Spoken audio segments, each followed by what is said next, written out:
আসসালামু আলাইকুম। রাস্তা মার্কেট এলাকা থেকে পতেঙ্গা যেতে সময় লাগে ৪৫ মিনিট থেকে ১ ঘন্টা যদি রাস্তায় জ্যাম থাকে। তারাবির সময় ছিল বলে রাস্তাঘাট ওই সময়টা অনেকটা ফাঁকাই থাকতো। আমরা প্রায় আধা ঘন্টার মধ্যেই পতেঙ্গা পৌঁছে গেলাম। সেখানে কিছুক্ষণ সময় ব্যয় করার পর আমার এক বন্ধু বলে যে সে আরেকটু সময় নেপালে যাবে। যারা চিটাগং থাকেন বা যারা চট্টগ্রাম থাকেন তারা চিনবেন, সেখানে কাঁকড়ার ভুনা, পেঁয়াজু অনেক বিখ্যাত। ওখানেই যেত সবাই খাবার জন্য।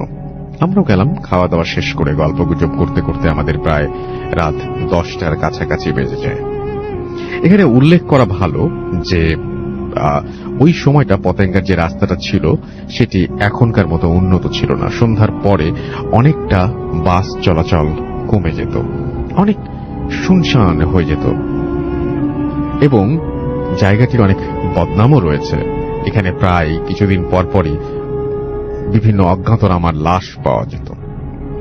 এখন পতেঙ্গা সমুদ্র সৈকতকে উন্নত করা হয়েছে এবং তখনকার সময়ে তেমনটা ছিল না।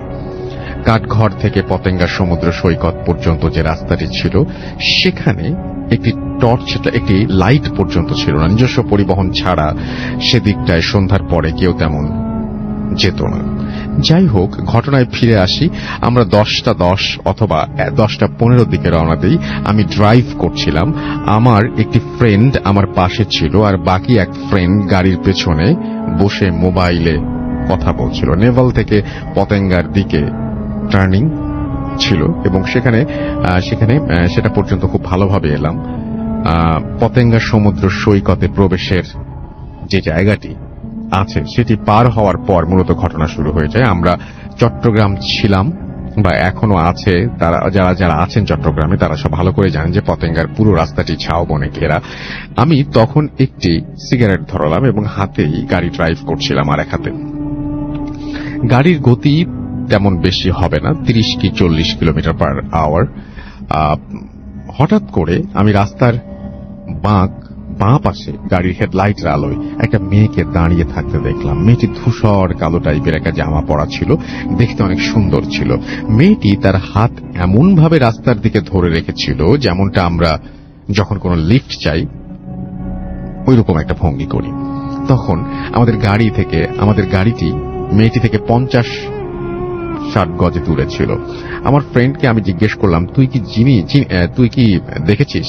সে বলল, হ্যাঁ দেখেছি। সে বলল, মেয়েটা তো বিপদে পড়েছে, গাড়িটা থামা। কিন্তু আমার তখন মনে একটু খটকা লাগলো। আমি জানতাম এই রাস্তাটা প্রায় ছিনতাই হতো আর রাতে একটি মেয়ে এখানে আসার প্রশ্নই ওঠে না।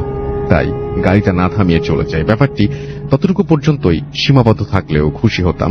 এরপর যা ঘটলো তা আমি প্রস্তুত ছিলাম না এবং আর কখনো সেরকম অবস্থায় পড়তেও চাই না। মেয়েটিকে ফেলে আসার ঠিক 2-3 মিনিট আমরা সেই মেয়েটিকে আবার দেখতে পাই, একইভাবে রাস্তার বাম পাশে দাঁড়িয়ে গাড়ির জন্য লিফট যাচ্ছে বা হাতের ইশারা করছে। আমি প্রচন্ড পরিমাণে ভয় পেয়ে যাই। আমি জাস্ট আমার ফ্রেন্ডের দিকে তাকাই, ও আমার দিকে তাকায়। আমাদের দুজনেই কোনো কথা বলছিলাম না, সম্পূর্ণ বাকরুদ্ধ হয়ে গিয়েছিলাম। আর মেয়েটির চেহারা ক্ষোভ ছিল, মেয়েটির চেহারায় বোঝা যাচ্ছিল যে গাড়ির আলোতে। এটি দেখে আমার বন্ধু আমাকে জাস্ট একটা কথা বলল, টান দে। আমি গাড়ির গতি অনেক বেশি বাড়িয়ে দিলাম, 60 থেকে 70-এর ওপরে চলে গিয়েছিল। কিন্তু আমাদের গাড়ি অতটা মনে হচ্ছিল না। মনে হচ্ছিল আমাদের গাড়িটা অনেক আস্তে যাচ্ছে। আমি খুব জোরে এক্সেলেটরে পা দিই এবং আমাদের গাড়ির গতি বাড়ছিল না। ততক্ষণে আমাদের পেছনের বন্ধুটি বলে উঠল, কি সমস্যা? বলে রাখা ভালো, আমাদের পেছনের বন্ধু ঘটনার কিছুই দেখেনি, কারণ সে মোবাইল ফোনে কথা বলায় ব্যস্ত ছিল। ঠিক মিনিট 5 পরে আমরা আবারও সামনে মেয়েটিকে দেখতে পাই, ঠিক একইভাবে দাঁড়িয়ে আছে। আমরা কি করব বুঝে উঠতে পারছিলাম না। আমি গাড়িটি খুব জোরে চালানোর চেষ্টা করছিলাম, কিন্তু গাড়ির গতি কেন জানি বাড়ছিলই না।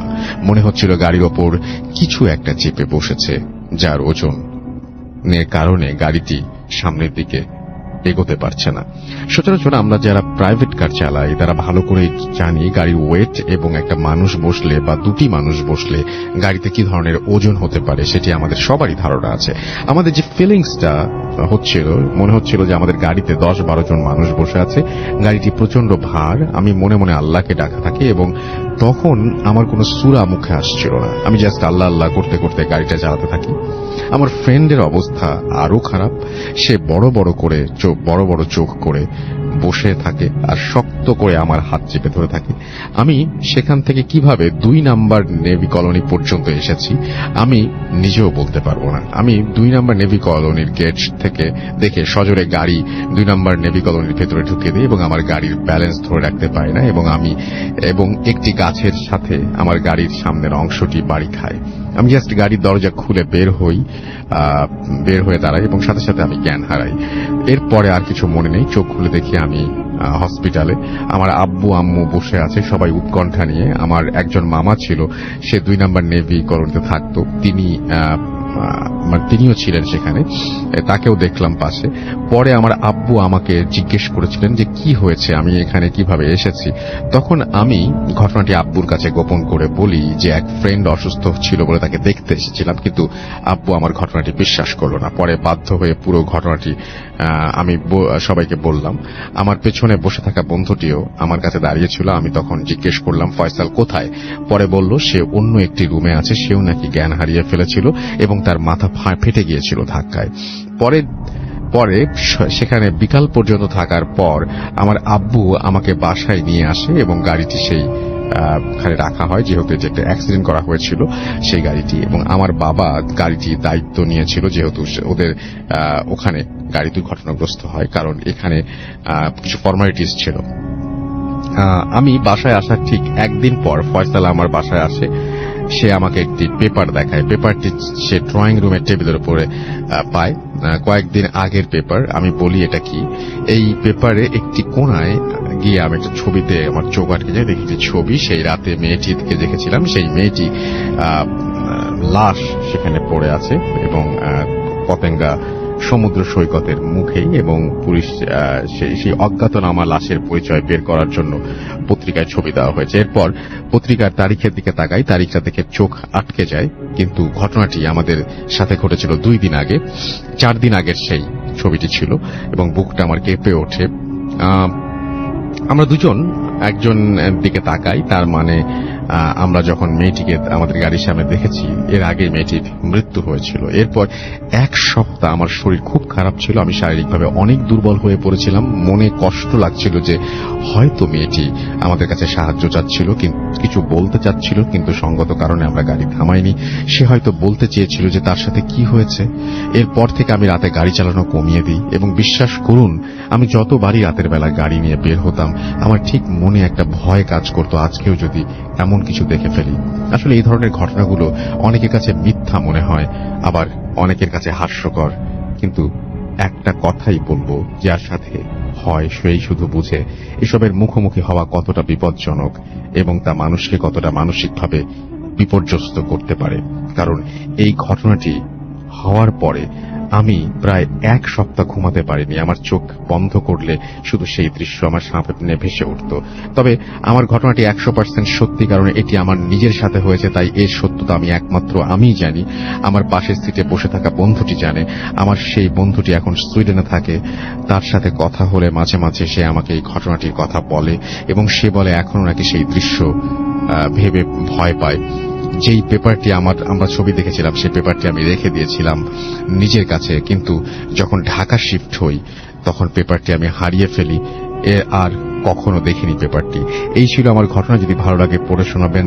ভূত এফএমের জন্য অনেক শুভকামনা রইল। এভাবেই সামনের দিকে এগিয়ে যাক সেই দোয়া করি।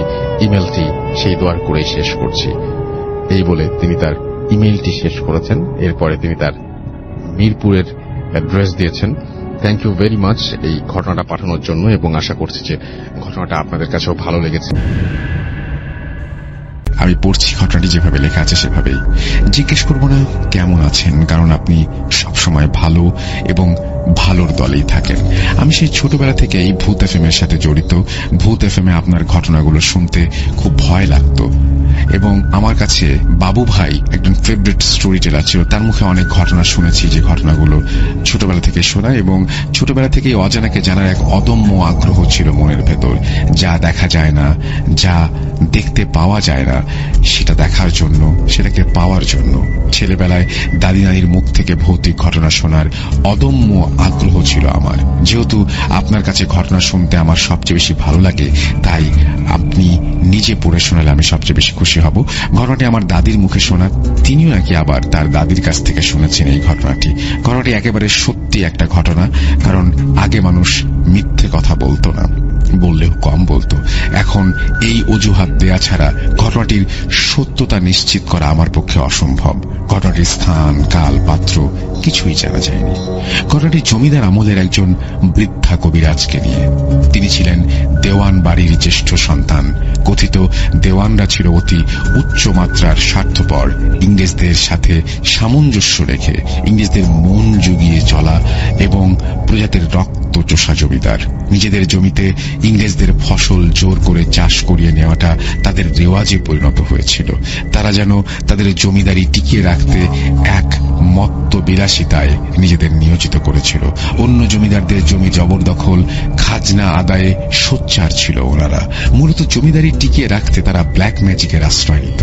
তারা এতটাই নৃশংস ছিল যে জিনদের দিয়েও জবরদস্তির মাধ্যমে তাদের স্বার্থ হাসিল করত, এবং ব্ল্যাক ম্যাজিকের কাজটি মূলত বৃদ্ধাই করে থাকতেন। তাদের বাড়িটিও অন্য সকল জমিদারদের বাড়ির থেকে আলাদা ছিল। বাড়িটির চারপাশে ঘন জঙ্গল ছিল, পেছনে দিঘি আর তার পারে ধান ক্ষেত। বৃদ্ধাকে সবাই দেওয়ানি বুড়ি বলে সম্বোধন করত, কারণ কবিরাজির হালকা কিছু ভালো কাজের জন্য। মূল ঘটনা,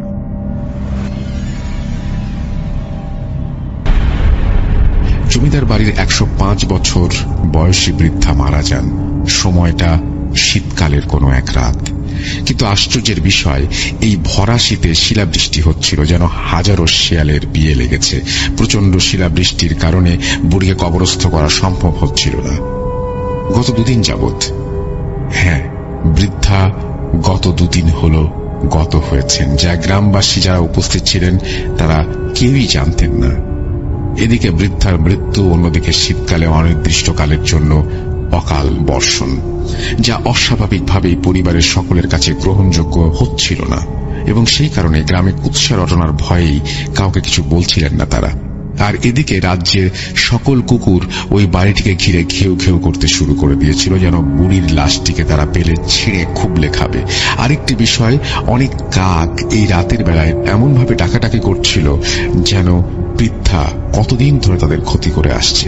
বাড়ির ভেতর থেকে কেউ লাঠি সোটা নিয়ে বের হলে সব কুকুরগুলো দৌড়ে জঙ্গলের ভিতরে চলে যায়, আর কাকগুলো এলোমেলো ভাবে উড়ে চলে যায়। এদিকে ভারী বর্ষণের কারণে বুড়িকে কবরস্থ করা মোটেও সম্ভব হচ্ছিল না। এক পর্যায়ে বাড়ির সকলে বুড়িকে একটি ঘর তৈরি করে তাতে বুড়িকে কবরস্থ করার সিদ্ধান্ত নেয়। কিন্তু এই শীতে বানের পানির কারণে তাও বাধাগ্রস্ত হয়ে উঠছিল।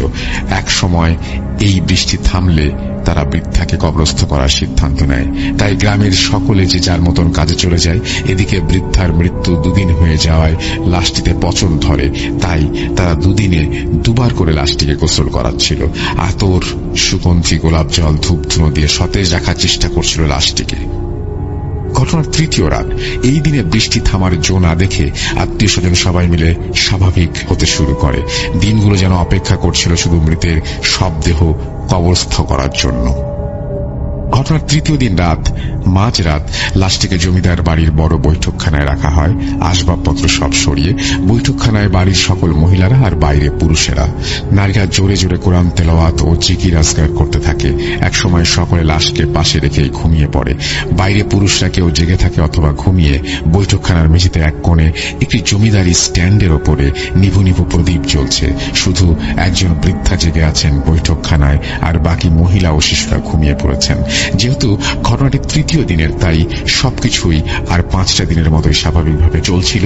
এক পর্যায়ে বৃদ্ধা শুধু তন্দ্রাচ্ছন্ন হয়ে জিকির আজগার করতে থাকেন একটা বড় জমিদার দ্বিহাতল বিশিষ্ট চেয়ারের উপরে বসে। হঠাৎ করে বাড়ির টিনের চালের উপরে ধুম করে আওয়াজ হয়, আশ্চর্যের বিষয় কারো ঘুম ভাঙেনি। হঠাৎ করে বৃদ্ধা দেখতে পান একটা লম্বা কালো ছায়া বন্ধ জানালার এক পাশ দিয়ে ঘরে প্রবেশ করতে থাকে। মৃদু আলোতে একজন মানুষ দাঁড়িয়ে থাকলে তার ছায়া যেমন দেয়ালে পড়ে, সেই রকম ভাবে ভেসে ভেসে আসে সেই ছায়াটি। বৃদ্ধা এক রকমের প্যারালাইজড হয়ে যান, যেন তার চোখ দুটো শুধু কাজ করছিল। তিনি দেখতে পান সেই ছায়াটি ভেসে ভেসে লাশের পাশে এসে দাঁড়িয়েছে। অসম্ভব কালো ছায়া, চিকন দেহ, দুটো হাত, লম্বা লম্বা চুল, তাও মাথা থেকে পা পর্যন্ত। ছায়াটি তার মাথার একটি চুল ছিঁড়ে বৃদ্ধার শরীরের পরিমাপ নেয় এবং সে সেই কুপিবাতির দিকে ছুঁড়ে মারে। নিমিষে সেই চুলটি পুড়ে ধোঁয়াত্মই হয়। ঘটনাটি এই পর্যন্ত হলে বোধহয় ঘটনাটি আকস্মিক একটি ঘটনায় পরিণত হতো, কিন্তু এরপর যা ঘটে তাতে ঘটনাটি একটি মর্মান্তিক ঘটনায় রূপ নেয়। যে কোনো সুস্থ মস্তিষ্কের মানুষের চিন্তার মাঝে যেটা বিরাজ করে না। অবয়বটি এক পর্যায়ে বৈঠকখানায় ঘুমন্ত সকল মহিলা ও শিশুদের শরীরের মাপ নিতে থাকে তার চুল দিয়ে। অতঃপর সেই চুলগুলো মুখ উঁচু করে অল্প অল্প করে চিবিয়ে গিলতে থাকে। এভাবে সকলের পরিমাপ নিয়ে অবয়বটি মৃত বৃদ্ধার লাশটি পাতাল করে নিয়ে দেয়ালে ছায়ার মতন ভেসে ভেসে জানালা এক ফাঁক দিয়ে চলে যায় এবং যাওয়ার সময় টিনের চালে বিকট একটি শব্দ করে চলে যায়। এই পর্যায়ে বৃদ্ধা অজ্ঞান হয়ে মাটিতে লুটিয়ে পড়েন। সকাল হলে বাড়ির পুরুষেরা দেখেন বৈঠকখানার দরজা এখনো তালা বন্ধ। তারা ডাকাডাকি করতে থাকেন অনেকক্ষণ ধরে। প্রায় অনেকক্ষণ পরে বৃদ্ধা দরজা খোলেন, তার সেই চেয়ারটির ওপর দাঁড়িয়ে। তারপর সকলে অবাক দৃষ্টিতে তাকিয়ে থাকে কিছুক্ষণ। তারপর ধরাধরি করে বৃদ্ধাকে নামান। গতরাতের লাশ চুরি যাওয়ার ঘটনাটি বৃদ্ধা সকলকে খুলে বলেন। সবাই হুড়োহুড়ি করে বৈঠকখানা ও বাড়ির চারপাশে লাশটি খুঁজতে থাকেন। এক ধুম চিল্লাচিল্লি হয়ে যায় জমিদার বাড়িতে। বৃষ্টির মধ্যে সকলেই খুঁজতে থাকেন লাশটিকে, কিন্তু কোথাও খুঁজে পাওয়া যাচ্ছিল না তাকে। এক পর্যায়ে সকলে একটি বিষয় খেয়াল করেন। তারা সকলে লাশটিকে নিয়ে এত শোরগোল করে খোঁজাখুঁজি করলেও বাড়ির একজন মহিলা বা ছোট সদস্য তাদের সাথে নেই। তারা অবাক হয়ে বিষয়টি দেখতে যান বৈঠকখানায়, আর গিয়ে দেখেন একই বৈঠকখানায় সকলে এখনো ঘুমাচ্ছেন। শত ডাকাডাকি করেও কোনো লাভ হচ্ছে না। এক পর্যায়ে বৃদ্ধা কাল রাতের পুরো ঘটনাটি সকলের কাছে খুলে বলেন। অবিশ্বাস্য এই ঘটনার পরে সবাই গ্রামের একজন মসজিদের ইমাম সাহেবকে ডেকে নিয়ে আসেন খুব গোপনে। ইমাম সাহেব এসেই সবকিছু আঁচ করতে পারেন, আর অবাক দৃষ্টিতে কিছুক্ষণ তাকিয়ে থাকেন সকলের দিকে। তার বয়ান অনুযায়ী বৈঠকখানার সকল মহিলা ও শিশু মারা গিয়েছেন। এ যেন মরার ওপরে খাড়ার ঘা। এক নির্বাক পুরুষালী কান্নার রোল পড়ে জমিদার বাড়িতে। ইমামের বয়ানে দেওয়ানি বুড়ি ছিলেন একজন কালো জাদুর সাধক। তার জীবদ্দশায় যদি জিনদের আটক করে তাদের দিয়ে নানা রকমের কুকীর্তি করে বেড়াতেন, খাটিয়ে নিতেন তাদেরকে দিয়ে। তার মৃত্যুর পরে সকল জিনেরা একে একে ছাড়া পেয়ে যায়। ক্ষতি করার জন্য তারা কুকুরের রূপে, কাকের বেশে পাগল প্রায় হয়ে যায়। প্রতিশোধের আগুন নেভাতে তারা সেই বৃদ্ধার লাশটি নিতে আসে। যেহেতু সকলে ঘুমিয়েছিলেন, তাই তারা আরো বড় ক্ষতি করার সিদ্ধান্ত নেয় এবং বৈঠকখানার সকল ঘুমন্ত ব্যক্তির উপরে আক্রমণ করে। এরপর দেওয়ানবাড়ির জমিদারিতে ভাটা পড়তে থাকে। এক পর্যায়ে তারা নিঃশেষ হয়ে যায়। এটাই ছিল ঘটনা রাসেল ভাই। ঘটনাটি ভালো লাগলে আগামী এপিসোডে পরিশোনার অনুরোধ রইল। আপনার কাছে ঘটনাটি শোনার জন্য অধীর অপেক্ষায় থাকলাম। আসসালামু আলাইকুম রাসেল ভাই, ভালো থাকবেন সবসময়। ভালোর দলে থাকা আমাদের প্রিয় স্টোরি টেলার।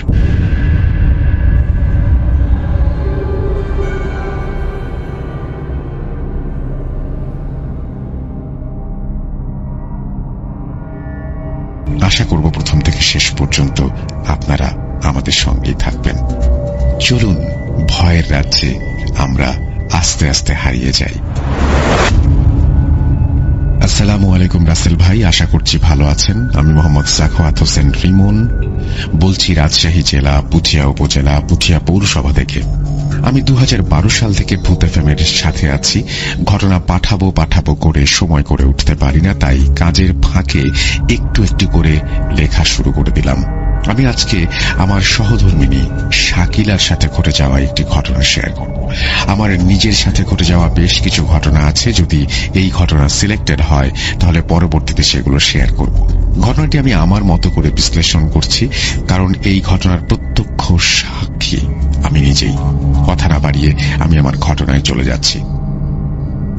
আমাদের দুজনের রিলেশন বিয়ের আগে থেকেই, অর্থাৎ 2020 সালে মে মাসের 26 তারিখে আমরা বিয়ে করি। ঘটনাটি শুরু হয় ঠিক তার 3 দিন, অর্থাৎ মে মাসের 29 তারিখে। এবং সেই সময় আমি আমার শ্বশুর বাড়িতে ছিলাম। দিনটি ছিল শুক্রবার।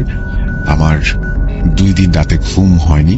আপনি এখানে একটা কাজ করেছেন, আপনি একবার লিখেছেন আপনার বিয়ে হয় 2020 সালের 26 মে, কিন্তু পরবর্তী 3 দিন পরে তারপরে আপনি বলেছেন 29/5/2022। আমার মনে হয় যে হয় আপনার বিয়ে হয়েছে 2022-এ অথবা 2020-এ, কোনো একটা তারিখে। দিনটি ছিল শুক্রবার, এটা আপনি বলেছেন।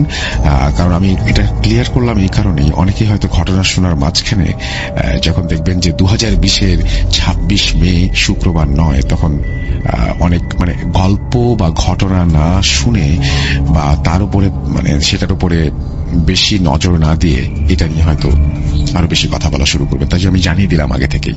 যাই হোক, তারপরে তিনি বলেছেন যে আমরা দুজনই রাতে ঘুমিয়ে যাই। হঠাৎ রাতে আমার ঘুম ভেঙে যায়। আমি খেয়াল করি শাকিলা ঘুমের মধ্যে একা একা কার সাথে যেন কথা বলছে। আমি বিষয়টা প্রথমে স্বাভাবিকভাবে নেই। কিছু সময় পরে আমি শাকিলাকে ডাক দেই, কি ব্যাপার, ছোট বাচ্চাদের মতো ঘুমের মধ্যে এসব কি বলছো তুমি? তখন শাকিলা আমাকে বলে, কিছু না, এত রাতে তুমি এখনো ঘুমাওনি, তাড়াতাড়ি ঘুমিয়ে যাও, তা না হলে কিন্তু ভূতে ধরবে। আমি ব্যাপারটা স্বাভাবিকভাবে নেই, তবুও তখনও আমি বুঝতে পারি না ঘটনাটা আসলে কি।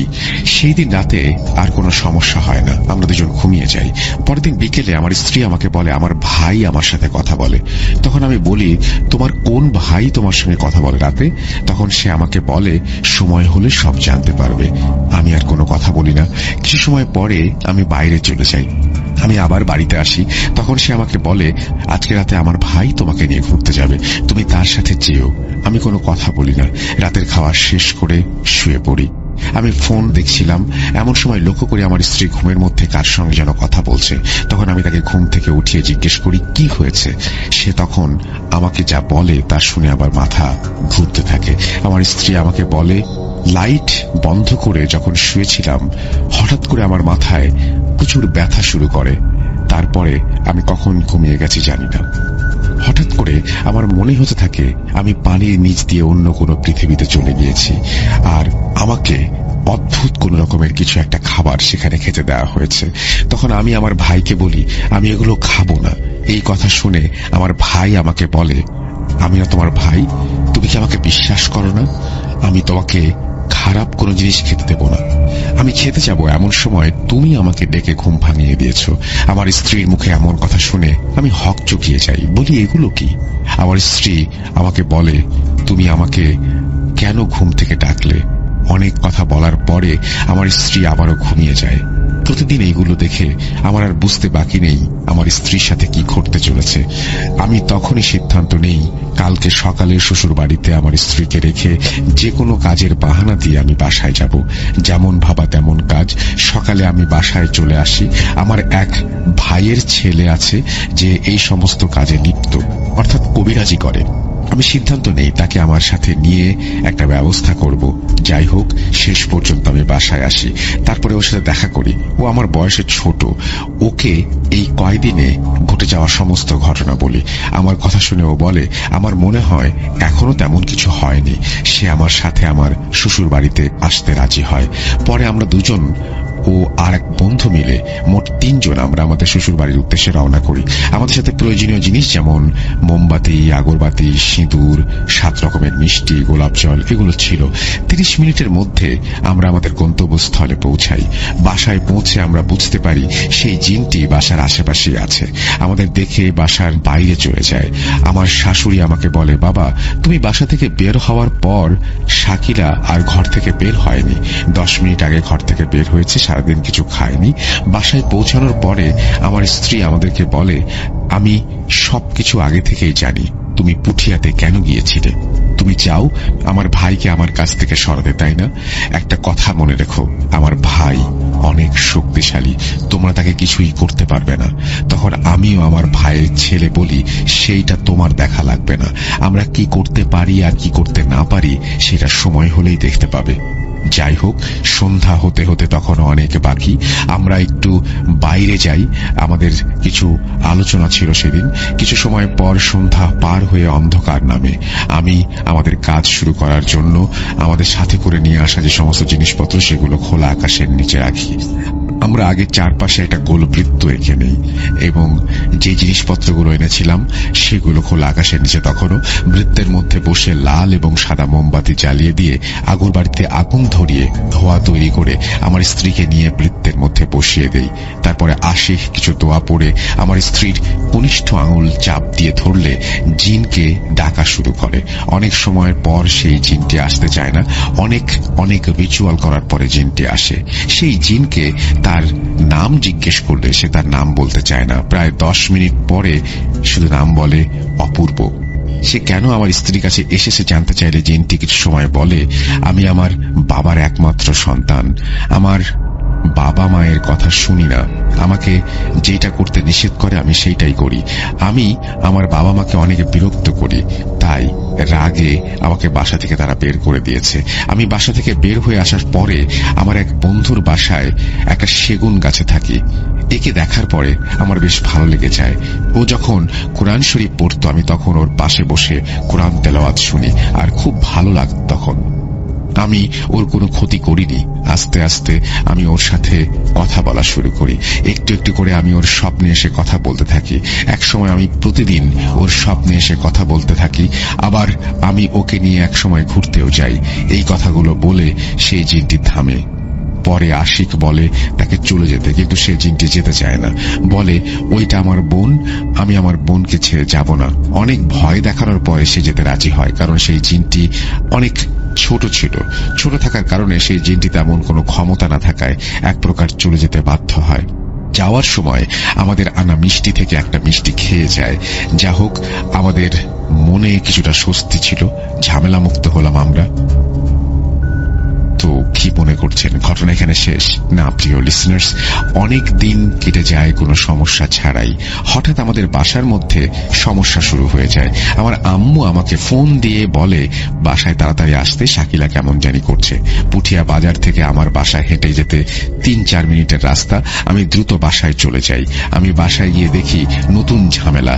বাজার থেকে আমার বাসায় হেঁটে যেতে 3-4 মিনিট লাগে। আমি দেখি আমার স্ত্রী মাথা নিচু করে 2 পায়ের মাঝখানে মাথা দিয়ে বসে কারো সাথে কথা বলছে না, এবং আমি আমার স্ত্রীর এই অবস্থা দেখে অনেক ভয় পেয়ে যাই।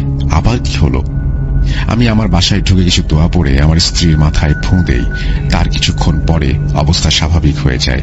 তার মিনিট খানেক পরে আমার স্ত্রী আমাকে দেখে সবার মাঝে আমাকে জড়িয়ে ধরে কান্না শুরু করে দেয়, আর বলতে থাকে মাগরিবের নামাজের পরে আমি রুমের বাইরে কারো দৌড়ানোর শব্দ শুনতে পেয়েছি, মনে হয় কেউ বাসার মধ্যে দৌড়ে দৌড়ে খেলা করছে। এই সমস্ত কথা শোনার পরে আমি আশিককে ফোন দেই 5 মিনিটের মধ্যে বাসায় আসার জন্য। পরে আশিককে সাথে করে বাইরে যাই।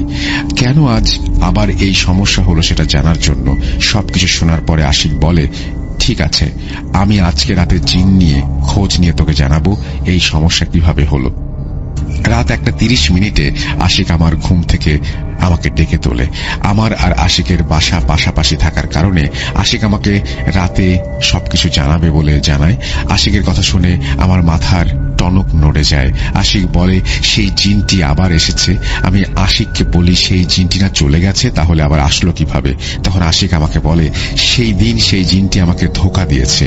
আমি আজকে জানতে পারলাম সেই জিনটির আসল কারণ কি।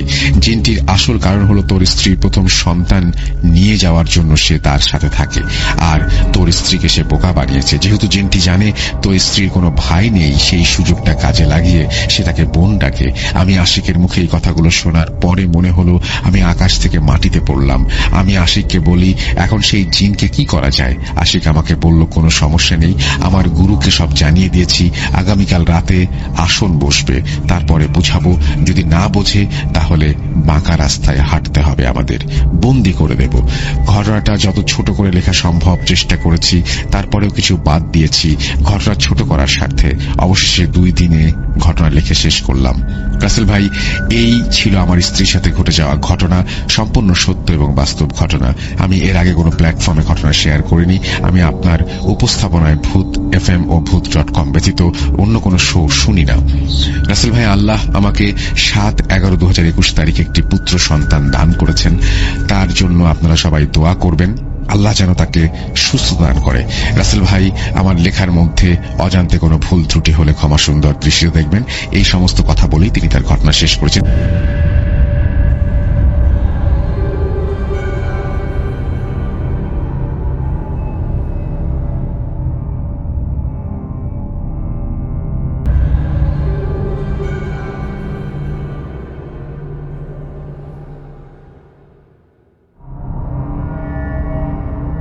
আসসালামু আলাইকুম। ওয়ালাইকুম আসসালাম। আমি যে ঘটনাটা বলবো সেটা হচ্ছে গিয়ে ধামরাইল থেকে আসা একটা রোগী ঢাকা মেডিকেলে। ছেলেটার নাম শাহিন। শাহিনের বাবা অসুস্থ, তাকে ঢাকা মেডিকেলে ভর্তি করা হয়। কিন্তু সমস্যা তার বাবাকে নিয়ে নয়, সমস্যাটা হচ্ছে শাহিনকে নিয়ে। শাহিন যখন ঢাকা মেডিকেলে তার বাবাকে নিয়ে আসে এবং তাকে অসুস্থর জন্য ঢাকা মেডিকেলে ভর্তি করা হয়, তো শাহিন পুরো ঢাকা মেডিকেলটা ঘুরে ঘুরে দেখতেছিল কোথায় কি আছে, জরুরি বিভাগ, যে কোনো ইমার্জেন্সি এবং পোস্টমর্টম, লাশ ঘর, ডোন ঘর আর কি, সবগুলোতে সে ঘুরে ঘুরে দেখতেছিল। তোর ভেতরে সবচেয়ে বড় যেটা আশ্চর্য ঘটনা ওর সাথে ঘটে, সেটা এমার্জেন্সি গেটের সামনে দাঁড়িয়েছিল। এমার্জেন্সির গেটের সামনে যখন দাঁড়ানো, তখন একটি দুর্ঘটনা, অ্যাক্সিডেন্টের একটি রুগী আসে ভ্যান গাড়িতে করে। তো এটা পিছনে পিছনে সেও দৌড়ায়, যে ওর আগ্রহটা হচ্ছে সে এখন কি করবে রে। এই দুর্ঘটনা অ্যাক্সিডেন্টের যে রুগীটা আসছে খুব মারাত্মক, খুবই ভয়াবহ, এটা ওর দেখার ইচ্ছে যে এই ইমার্জেন্সি রুগীটাকে দিয়ে কিভাবে কি করতে পারে। তখন ও পাশে পাশে যখন দৌড়াচ্ছিল, কিন্তু বিশেষ ওই চিকিৎসা নেওয়ার আগেই যেটা অ্যাক্সিডেন্টের রোগী আসছে ও মারা যায়। পরে ভিতরে আর নেওয়া হয় না চিকিৎসা, সেটা বাহিরে রাখা হয়। এখন সেটাও তো পোস্টমর্টম হবে, ময়নাতদন্ত হবে। তো সেটাও দেখার জন্য সে আগ্রহ যে এটা এখন দেখব কি হবে। তো ওর বাবা যে এখানে হাসপাতালে ভর্তি আছে, সে আর ভিতরে এই জিনিসটা এখন ওর বাবার দিকে খেয়াল নেই, সে এটি নিয়ে এখন খুব পরেশান, মানে আগ্রহটা জন্মানো। তো এখনো দেখতেছে লাশটা ফেলেই রাখা হয়েছে, এখনো পর্যন্ত কোনো কিছু করা হয়নি। তো ওর ভিতরে এই জিনিসটা কি খুবই খারাপ লাগলো। পরে যাই হোক, এটাকে নিয়ে পোস্টমর্টম যেখানে ড্রোন ঘর আছে সেখানে রাখা হলো। সেখানে ও গেল। ও ওখানে যাওয়ার পরে ওর নাকি খুব খারাপ লাগতেছিল, যে এমন যে ওখানে 3-4টা এরকম আরো কতগুলো লাশ ছিল, ওই কাফনে বাঁধা ছিল, কিন্তু যে নাকি মারা গেছে তারটা শুধু চাদর দিয়ে ঢাকা। আর উনি বলতেছিল যে এমন বিদ্যুটে গন্ধ, বিশ্রী গন্ধ আসতেছে, ওনার কাছে খুবই খারাপ লাগতেছিল, ভালো লাগতেছিল না, বিশ্রী গন্ধ নাকি তার কাছে আসতেছিল। তো যাই হোক, উনি এইগুলো দেখে পরবর্তীতে ওনার বাবার কাছে আসেন। ওনার বাবার চিকিৎসার যেখানে কেবিন নেওয়া হয় থাকেন। সমস্যা হচ্ছে রাত্রিবেলায় সে 2টা দিন ঘুমাতে পারেনি। সে স্বপ্নটা যা দেখেছে সেটা স্বপ্ন উল্টো দেখেছে। রাত্রিবেলা ঘুমাইছে, রাত্রিবেলা ঘুমের মধ্যে দেখতেছে যে ও যে এখন দিনের বেলাতে যে রুগীকে দেখতে গেছিল সেই রুগী ও দাঁড়িয়ে আছে আর লাশটা ও হয়ে গেছে। তার ভেতরে স্বপ্নের মধ্যে এই জিনিসটা দেখতে পেতেছে যে এখন সে দুর্ঘটনায় জড়িত, অর্থাৎ সেই মৃত ব্যক্তিটা ও শাহিনী, আর রুগী যাকে দেখতেছিল যে মারা গেছে সে ওনার পাশে দাঁড়ানো। তো এই ভয়ে তার 2টা দিন ঘুম হয় নাই, সে খাওয়া দাওয়াও করতে পারে নাই, সে খুব পেরেশান মুসিবতের মধ্যে পড়ে গেছিল, অর্থাৎ ঘুমের মধ্যে, স্বপ্নের মধ্যে। এই 2টা দিন দেখাতে তার খুব সমস্যা। তো যাই হোক, তার বাবার চিকিৎসার শেষে 7টা দিন পরে ওনারা বাসায় সবাই চলে যায়। বেশ বড় ধরনের সমস্যা হয় তার বাড়িতে। যখন উনি বাসায় চলে যান, সেই রাত্রিবেলায় সে তার বাড়িতে গিয়ে তার সমস্ত শরীর বা খাওয়া দাওয়া সব, ঘুম সব এলোমেলো হয়ে যায়। সে কোনো মতেই ঘুমাতে পারে না, খাওয়া দাওয়া তার ভালো লাগে না, করতে পারে না, এবং তার শরীরে সমস্যা দেখা দেয়। নিজেরটা নিজে মাথার মধ্যে দেয়ালে ফাটিয়ে দিল এবং ঘুমাতে যাবে। সে ঘুমের মধ্যে দেখতে পারতেছে যে যখন ঘুমাতে গেছে, যে মর্গেটা যে লাশগুলো দেখে আসলো, সেই লাশগুলো তার কাছে এসে, তার মাথার সামনে এসে বলতেছে, তুমি এখানে কেন, আমাদের কাছে আসো। তখন ও হইচই চেলাচিলি করে দেয় যে আমি এখানে থাকবো না, আমাকে হাসপাতালে নিয়ে যেতে হবে, আমি ওইখানে ঠিক হব। তো দিনের বেলায়, সকাল বেলায় ওনারা একটা হুজুরকে নিয়ে আসেন। যে হয়তো মেডিকেল থেকে কিছু একটা সমস্যা ঘটেছে। তো হ্যাঁ, হুজুর এসে একটু পানি দিল, পানি পড়ে দিল এবং ফু দিয়ে দিল, বললো হ্যাঁ ওটাকে একটা জিনে ধরছে। তো আজও মানে এখনো পর্যন্ত সেই ছেলেটাকে যে জিনে ধরছে সেটা তো হাজির করতে পারেনি বা কোনো কিছুই না। এটা ওর ভিতরে একটা মানসিক যে সমস্যা বা ভয় তার বিবেকে যে ধারা রেখেছে সেটা বারবার তাকে তাড়না দিতেছে। তো এখনো পর্যন্ত ছেলেটা এই সমস্যা যে এখনো বলতেছে যে আমি যখন ঘুমাতে যে ঘুমটা আমার আসেই না, আমার মাথার সামনে সেই 4-5 জন মৃত ব্যক্তির লাশটাকে আমি দেখতে পারি। যে দুর্ঘটনা অ্যাক্সিডেন্টে যে লাশটা আসছিল আমার সামনে মারা গেছে, ও আমার পাশে আসে এবং এসে আমাকে শুধু এটুকুই বলে তুমি এখানে কেন, আমাদের কাছে আসো। তো ওকেও পরে মেডিকেলে আবার ও আসে, মেডিকেলে সেইখানে জায়গাটায় নির্জনায় ও খুব বসে বসে আর কি, লাশ তো নেই কিন্তু ও এসে বসে ওই জায়গাটার মধ্যে তাকিয়ে থাকে। এখনো পর্যন্ত সেই চিকিৎসাটা বা এখনো জিনটাকে হাজির করা হয় নাই বা কোনো ভালো চিকিৎসা এখনো দেওয়া হয়নি। তা আমাদের কাছে আসছে, খবর আসবে। তো বিশেষ এখনো পর্যন্ত সে তাড়না আছে, ওই লাশগুলো তাকে শুধু ডাকতে থাকে যে তুমি ওইখানে কেন, আমাদের কাছে আসো। ভাইয়া এটাই আমার ছিল ঘটনা।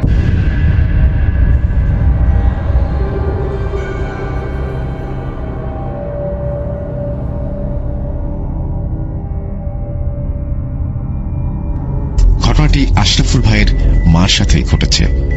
আমার ঘটনাটি যদি সিলেক্টেড হয় তবে আমি চাই আপনি ঘটনাটি পড়ে শোনান, কারণ আপনার কণ্ঠে শুনলে মনে হয় ঘটনাটির পুনরাবৃত্তি আমার চোখের সামনেই হচ্ছে। যেহেতু ঘটনাটি তার মায়ের সাথে ঘটেছে, ঘটনাটি তার মায়ের মতো করেই বলছি।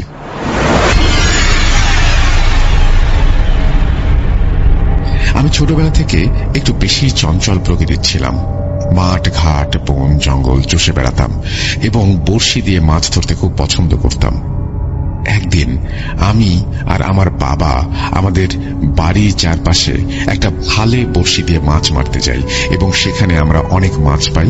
আমার বাবা খুব পান খেতেন।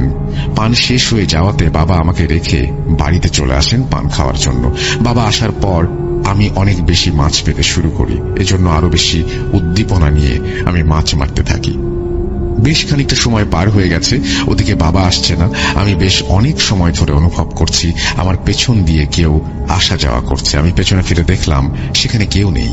তারপর আমি আর কিছু না ভেবে মাছ মারায় পুনরায় মনোযোগ দিলাম। বাবা আসার কোনো নামই নেই। এদিকে সন্ধ্যা নেমে গেছে। বাবা না আসাতে আর সন্ধে নেমে আসায় আমি বাড়ির দিকে রওনা হলাম। কিছু দূর আসার পর আমি অনুভব করছি পেছনে কেউ আমার সাথে আসছে। আমি পেছনে ঘুরে দেখি কেউ নেই।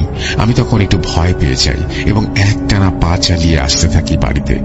এদিকে সন্ধ্যা ঘনিয়ে আসায় বাড়িতে এসে আমি মাছ কাটতে বসি। মাছ কাটা শেষে মাছ পরিষ্কার করতে আমি দিঘির ঘাটে যাই। দিঘিটা ছিল অনেক বড় ও অনেক পুরনো। দিঘির চারপাশে 4টা পাকা ঘাট বাঁধানো ছিল। দিঘির ঠিক উত্তর পাশে মাঝ বরাবর একটা তাল গাছ ছিল, যেখানে আমার নানা বাড়ির ঠিক বিপরীত পাশে পড়ে।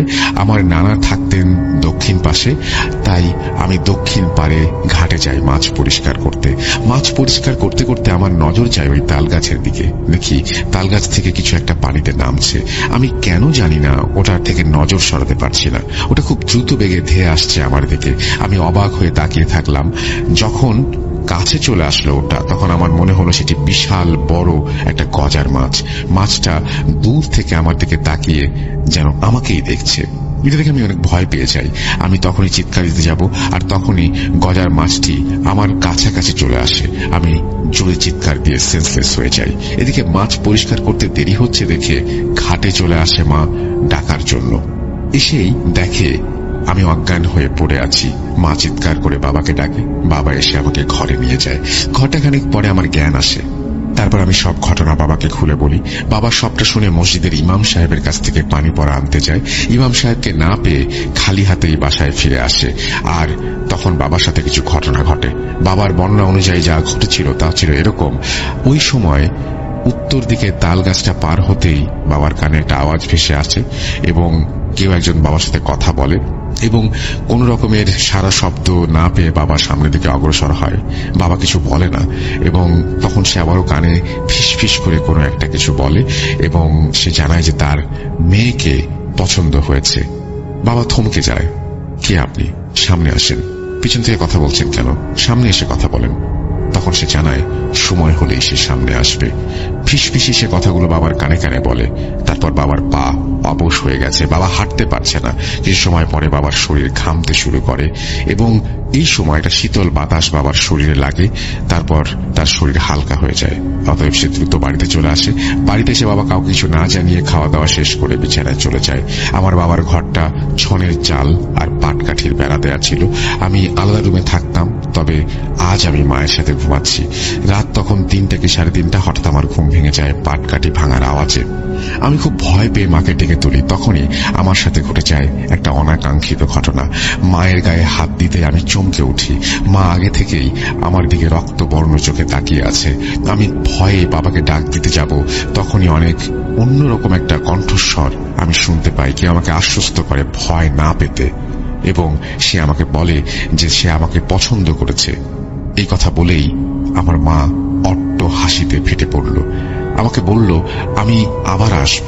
অর্থাৎ যে কথাটা, যে অন্যরকম কণ্ঠস্বর, সেটি আমার মায়েরই ছিল। আমি তখন ভয়ে চোখ বন্ধ করে ফেলি। তারপর আস্তে আস্তে চোখ খুলে দেখি মা আমার দিকে স্বাভাবিকভাবে তাকিয়ে ঘুমাচ্ছে। ভয়ে আমি জড়সড় হয়ে আয়াতুল কুরসি পড়তে শুরু করি। এমন অবস্থায় ফজরের আজান আমার কানে ভেসে আসে। বিছানা ছেড়ে ফজরের নামাজের জন্য রেডি হই। তারপর নামাজ আদায় করে আবার বিছানায় গিয়ে শুয়ে পড়ি। শরীরটা বেশ ক্লান্ত লাগছিল। কখন যে ঘুমিয়ে গেছি বুঝতেই পারিনি। সকালে হঠাৎ হইচইয়ের শব্দে আমার ঘুম ভাঙে। হইচই কিসের? বিছানা ছেড়ে উঠে দেখতে চৌকাঠে দাঁড়ালাম। দেখি লোকজন কি নিয়ে যেন ফিসফিস করে কথা বলছে। আমাকে দেখে সবাই অবাক হয়ে তাকালো। আমি কিছু বুঝে ওঠার আগেই আমার মা আমাকে জড়িয়ে ধরে কান্নাকাটি শুরু করে দিল আর বলছে, কোথায় গিয়েছিলি তুই মা? গত 2 দিন ধরে তোকে খুঁজছি, কোথাও পাচ্ছি না। আমি বললাম, কি বলছো মা? আমি তো ফজরের নামাজ আদায় করে বিছানায় ঘুমিয়েছিলাম। তখন বাবা বলল, হ্যাঁ রে মা, তোর মা ঠিকই বলছে। আমি ফজরের নামাজের জন্য তোর মাকে ডাকতে গেছি, দেখি তুই ঘরে নেই। কোথায় চলে গিয়েছিলি মা? বাবার কথা শুনে আমি হতভম্ব হয়ে দাঁড়িয়ে থাকলাম। কোথায় গিয়েছিলাম আমি? গত 2 দিন আমি নিখোঁজ। ভয় আমার শরীর শিউরে ওঠে। বিকেলের দিকে বাবা একজন কবিরাজের কাছে যান। কবিরাজ তার বড় মেয়ের বাড়িতে বেড়াতে গেছে, আসবে শুক্রবার। মন খারাপ করে বাবা বাড়ির দিকে রওনা দিলেন। এদিকে রাস্তা চারিদিকে অন্ধকার হয়ে আসে। বাবার কাছে কোনো টর্চ লাইট ছিল না। কিছু পাটকাঠি নিয়ে আগুন জ্বালিয়ে বাবা রওনা হলেন। কিছু দূর যেতেই পাটকাঠি শেষ হয়ে গেল। বাবা তখন অন্ধকারে হাঁটছিলেন। 2 গ্রাম পার করে আমাদের গ্রামে প্রবেশ করতে হয়। কিছু দূর যেতেই তার মনে হলো তার আশেপাশে কেউ যেন হাঁটছে। ডানে বায়ে তাকিয়ে কাউকে না দেখে বাবা আবারও হাঁটতে শুরু করলেন। সামনে একটা পুরনো কবরস্থান। তার মনে হচ্ছে পাঞ্জাবি পরে কেউ দাঁড়িয়ে আছে। বাবা তেমন কিছু না ভেবে মনের ভুল মনে করে কবরস্থানের পাশ দিয়েই হেঁটে যাচ্ছিলেন। এমন সময় কেউ বাবার নাম ধরে ডাকছে, সামু, সামু কোথায় গেছিলা? কবিরাজ বাড়ি। গোরস্থানের দিকে তাকিয়ে কাউকে দেখতে পেল না বাবা। তাই সে কিছু না ভেবে এক দৌড়ে বাড়িতে চলে আসে।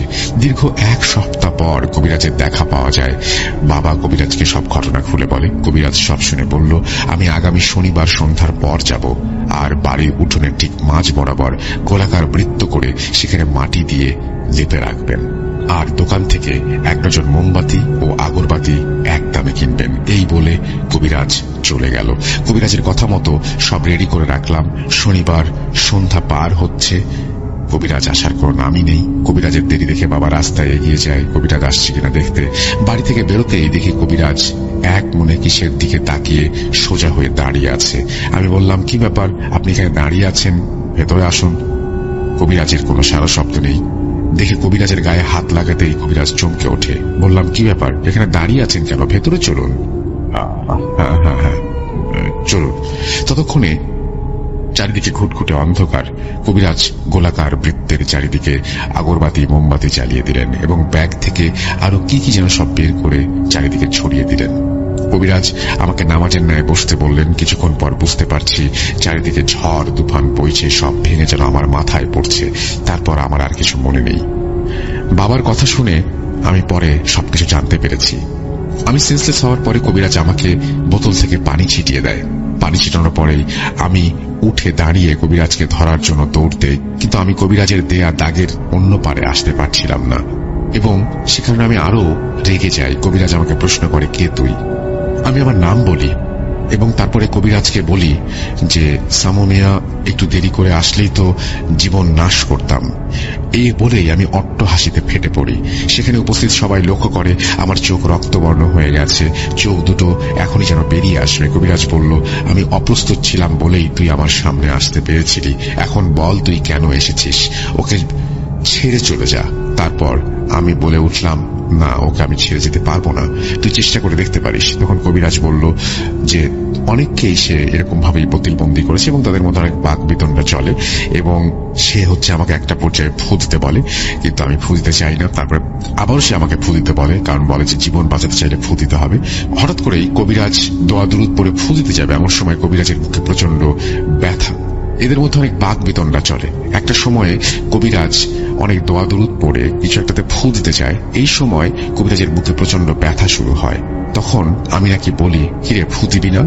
বাঁচতে হলে চলে যায় এখান থেকে। কবিরাজ একটু সুস্থ অনুভব করার পরে বলল, আমি চলে যাব, কিন্তু তুই বল তুই কে? এটা কবিরাজের দিয়ে একটা টোপ মাত্র ছিল। আমি বলছি, তুই এখনো আমাকে চিনতে পারিসনি, আমি মারিদ। এই বলে ও চলে গেল। কবিরাজ একটু ভয় পেয়ে বাবাকে বলল, ও খুব শক্তিশালী বজ্জিন, আপনারা আপনার মেয়েকে 3 মাসের মধ্যে বিয়ে দিয়ে দিন। বিয়ে দিলে হয়তো ও ওর জিনের কাছে থেকে রক্ষা পাবে। আর আমি বাড়ি বন্ধ করে দিচ্ছি আর 3টে তাবিজ দিচ্ছি। একটা ওর গলায় পরাবেন, আর একটা ওর বিছানায় দেবেন, আর একটা গোলাকার বৃত্তের মাঝে 2 হাত মাটির নিচে পুঁতে রাখবেন। ওই জিনটি এই 3 মাস কিছু করতে পারবে না। জিনটি খুবই শক্তিশালী আর দুষ্ট প্রকৃতির। এই জিন যার পেছনে লাগে তাকে সহজে ছাড়ে না। এভাবে 2 মাস কেটে যায় কোনো সমস্যা ছাড়াই। এদিকে আমাকে বিয়ে দেওয়ার জন্য বাবা ছেলে খুঁজছেন। আমার বয়স তখন 9 থেকে 10-এ এসে পড়েছে। আসলে তখন বিয়ে নিয়ে আমি এতটা বুঝতাম না। বাবা ছেলে খুঁজতে খুঁজতে ফরিদপুর জেলা মধুখালী থানার পাশেই একটা ছেলের খোঁজ পায়। আমাকে দেখে ছেলেটার পছন্দ হয়। তারপর বিয়ের সব আয়োজন করে আমাকে বিয়ে দেয়। আমার শ্বশুর বাড়ি দূর হওয়াতে আমাকে তারা সেদিন নিয়ে যেতে পারে না। গাড়ি ঘোড়ারও সেরকম সুবিধা ছিল না তখন। সকালে আমাকে নিয়ে যাবে, তাই আমাকে ঘরে বসিয়ে রেখেছে। বাইরে সবাই গল্প করছে আর আমি বসে আছি। এমন সময় আমার কানের কাছে কেউ ফিস ফিস করে বলে, কিরে চলে যাবি? কথাগুলো শুনে আমি পেছনে ঘুরে তাকাতেই দেখি এক জোড়া চোখ আমার দিকে তাকিয়ে আছে। আমি চিৎকার দিয়ে বেহুশ হয়ে গেলাম। আমার চিৎকারে সবাই আমার রুমে ছুটে আসে। তারা আমাকে ঘরে না পেয়ে প্রচন্ড রকমের ভয় পায়, কেননা এর আগেও আমার সাথে এরকম ঘটনা ঘটেছে। বাবা সারা বাড়ি তন্ন তন্ন করে খুঁজেও আমাকে পায়নি। এভাবে রাত শেষের দিকে ফজরের আজান দেওয়ার জন্য মুয়াজ্জিন মসজিদের দিকে যাচ্ছিলেন। মসজিদের একটু দূরে একটু আগে একটা বড় তাল গাছ, গাছ থেকে খুব জোরে কিছু একটা পড়ার শব্দে তিনি তাল গাছের দিকে এগিয়ে আসেন কি পড়েছে সেটা দেখার জন্য। এসে দেখেন আমি তাল গাছের নিচে পড়ে আছি। মুয়াজ্জিন সাহেব আমার বিষয়ে সব আগে থেকেই জানতেন, তাই ভয় না পেয়ে আমাদের বাড়ির সবাইকে ডেকে আমাকে বাড়িতে নিয়ে যায়। তারপর আমাকে চিকিৎসা করে সুস্থ করা হয় এবং আমাকে সবাই জিজ্ঞাসা করে যে ওখানে কেন গিয়েছিলি। আমি কিছু বলতে পারলাম না। এদিকে কবিরাজের বাড়ি থেকে খবর এসেছে কবিরাজ নাকি মারা গেছেন। এই কথা শুনে আমার পরিবারের সবাই ভয় পেয়ে যায়। না জানি আরো বড় রকমের ঘটনা ঘটেছে আমার সাথে। সব ঝামেলা মিটিয়ে আমি শ্বশুর বাড়িতে পা রাখি। 5 বছরে কোনো সমস্যা হয়নি আমাদের দাম্পত্য জীবনে। আবার ঘটনার পুনরাবৃত্তি শুরু হয় যখন আমার পেটে 5 মাসের বাচ্চা। আমার স্বামী বাজার থেকে 5 টাকা দিয়ে 2 কেজি ওজনের একটা ইলিশ মাছ কিনে নিয়ে আসে। আমি মাছটা কেটে পরিষ্কার করে রান্নাঘরে যাই মাছটি ভাজি করার জন্য। রান্নাঘরের পাশে একটা বড় তাল গাছ ছিল। আমি মাছ ভেজে রাখছি, এমন সময় একটা লোমশ হাত পাত্র থেকে মাছ উঠিয়ে নিচ্ছে, এরকম একটা কিছু আমি অনুভব করি। এটা দেখে আমি ভয় পেয়ে আমার শাশুড়িকে ডাক দেই। আমার শাশুড়ি এসে দেখে ওই হাতটি এখনো রান্নাঘর থেকে মাছ নিয়ে যাচ্ছে। আমরা দুজনে অনেক ভয় পেয়ে যাই। সেদিন রাতে আমি স্বপ্ন দেখি আমার ঘরের দরজা কেউ খুলে দিয়েছে এবং আমি প্রশ্ন করি, কে ওখানে? তখন ওই অবয়বটি বলে, আমাকে চিনতে পারিসনি তুই? আমি ফিরে এসেছি, তোকে ছেড়ে যাব না। এই কথা বলেই আমার দিকে এগিয়ে আসলো সেই অবয়বটি। আমি তখন কিছু বলতেও পারছি না, কাউকে ডাকতেও পারছি না। আমি শুধু তাকিয়ে আছি সেই ছায়া মূর্তিটির দিকে। সে আমার শরীরের সাথে মিশে যাচ্ছে। সেদিন আবার একটু দেরিতে ঘুম ভাঙলো। বিষয়টা কাউকে জানালাম না। আমার শাশুড়ি আমাকে কিছু রান্না করার জন্য খড়ি আনতে বলল আমাদের আখ ক্ষেত থেকে। ওখান থেকে আমি আখের শুকনা পাতা আনতে ক্ষেতের ভেতরে ঢুকলাম। আমি যেতে যেতে ক্ষেতের অন্য পাশে চলে গেলাম। ক্ষেতের অন্য পাশে অনেক পুরনো 2টা শিমুল গাছ। গাছ দুটোর মাঝে 20 ফুটের মতন জায়গা। আমি গাছের দিকে তাকাতে আমার শরীর হিম হয়ে গেল, আমার কলিজা ফেটে যাচ্ছে, চোখ আটকে যাচ্ছে। ওই গাছটির দিকে তাকিয়ে দেখি দানব আকৃতির একটা কিছু সেই গাছের উপরে বসে আছে, আমার দিকে তাকিয়ে আছে। আমি সব দেখে সেন্সলেস হয়ে যাই। দুপুর গড়িয়ে বিকেল হয়ে যাচ্ছে। এদিকে আমার দেরি দেখে আমার শাশুড়ি আমাকে খুঁজতে চলে আসে, দেখে আমি সেন্সলেস হয়ে পড়ে আছি, চোখ দুটো খোলা, আগুনের মতো লাল। আমাকে ওভাবেই বাড়িতে নিয়ে আসা হয়। তারপর জ্ঞান ফিরলে আমি তাদের সব ঘটনা খুলে বলি। রাতে আমি শুয়ে আছি আমার স্বামীর পাশে, ওখান থেকে শিমুল গাছ স্পষ্ট দেখা যায়। আমি শুয়ে শুয়ে দেখছি ওই গাছটা থেকে ওই অবয়বটি নেমে আমার দিকে আসছে। আমি কথা বলতে পারছি না, মনে হচ্ছে আমার গলা টিপে ধরবে, আমি নিঃশ্বাস নিতে পারছি না। যত কাছে আসছে আমার মনে হচ্ছে যেন একটা আগুনের বড় বৃত্ত তৈরি হচ্ছে। আমার কাছাকাছি এসে আমার চোখে থাবা মারে সেই অবয়বটি। তারপর আমার আর কিছু মনে নেই। আমার শাশুড়ি পরে আমাকে সব ঘটনা খুলে বলেছে। ঘটনাটিকে এমন, আমি আমার স্বামীকে গলা চিপে ধরি এবং আমার স্বামী চিৎকার করে বাড়ির লোকজনকে ডেকে তোলে এবং লোকজন দৌড়ে এসে দেখে আমি স্বামীকে গলা টিপে ধরে আছি, ওর জিহ্বা প্রায় বের হয়ে এসেছে। এভাবে তাড়াতাড়ি ঘরের দরজা ভেঙে তারা বাড়ির ভেতরে প্রবেশ করে। আমার শাশুড়ি আমাকে ধাক্কা দিয়ে নিচে ফেলে দেয়। আমি গর্জন করে আমার শাশুড়ির গলা চেপে ধরি। এদিকে আমাদের বাড়ির চারিপাশে লোকজনও ছুটে আসে। আমার এই অবস্থা দেখে আমাকে সবাই চেপে ধরে বলছে, কি হয়েছে আপনার, এরকম করছেন কেন? আমি কোনো কথা না বলে সবাইকে মারতে আরম্ভ করি। সবাই এই অবস্থা দেখে বাসায় চলে যায়। আমি আমাদের সেই আখ ক্ষেতের ভেতরে চলে যাই। সারা রাত খুঁজেও আমাকে কেউ পায়নি। পরের দিন সকালে আমাকে ওই শিমুল গাছে পাওয়া যায়। কয়েকদিন পর আমার পেটের যে সন্তানটি ছিল সেটি নষ্ট হয়ে যায়। আমার সাথে এই ঘটনা ঘটতে থাকে, আর প্রত্যেকবারই শিমুল গাছে আমাকে পাওয়া যায়। এভাবে আমার 3টে বাচ্চা আমি হারাই। এভাবে কঠিন কষ্টের মধ্যে দিয়ে আমার জীবন চলতে থাকে, সংসার চলতে থাকে। আমার শাশুড়ি একটা কবিরাজের সন্ধান পায়। কবিরাজ আমাদের বাড়ি এসেই ছটফট করতে থাকে। কবিরাজ শুধু একটা কথাই বলে, আপনার বৌমাকে এই বাড়িতে রাখবেন না, রাখলে উনি কোনোদিন মা হতে পারবেন না। এই কথা বলে কবিরাজ চলে যায়। কবিরাজের কথা শুনে কয়েকদিনের ভেতর আমার স্বামী আর আমি আমার বাবার বাড়িতে চলে আসি। বাড়িতে আসার 2 মাসের ভেতর আবারও সন্তান সম্ভবা হই। এখানে আসার পর আমার বেশি সমস্যা হয়নি, তবে মাসে 3 থেকে 4 বার আমি পজেস্ট হতাম। দোয়া কালাম পড়ে গায়ে পানি ছিটালে জিনটি চলে যেত। এভাবে আমি বাবার বাড়িতে 7টি সন্তানের জন্ম দেই। ওরা সবাই সুস্থ আছে। 5 বছর আগে আমার বড় ছেলে একটা কবিরাজ আনে আমাদের বাড়িতে। কবিরাজ এসে কিছুক্ষণ পরে বলল, যে জিনটা আপনাদের কাছে আসে সে আর আপনার কাছে আসবে না। আমার বড় ছেলে কবিরাজকে জিজ্ঞেস করে, কেন আসবে না? কবিরাজ বলল, সে এখন অনেক বৃদ্ধ আর অনেক জিন এখন ওনার কাছে তালিম নেয়। এরপর ওই জিনটি আর আসেনি। এই ছিল ঘটনা। আলহামদুলিল্লাহ এখন সবাই সুস্থ আছে।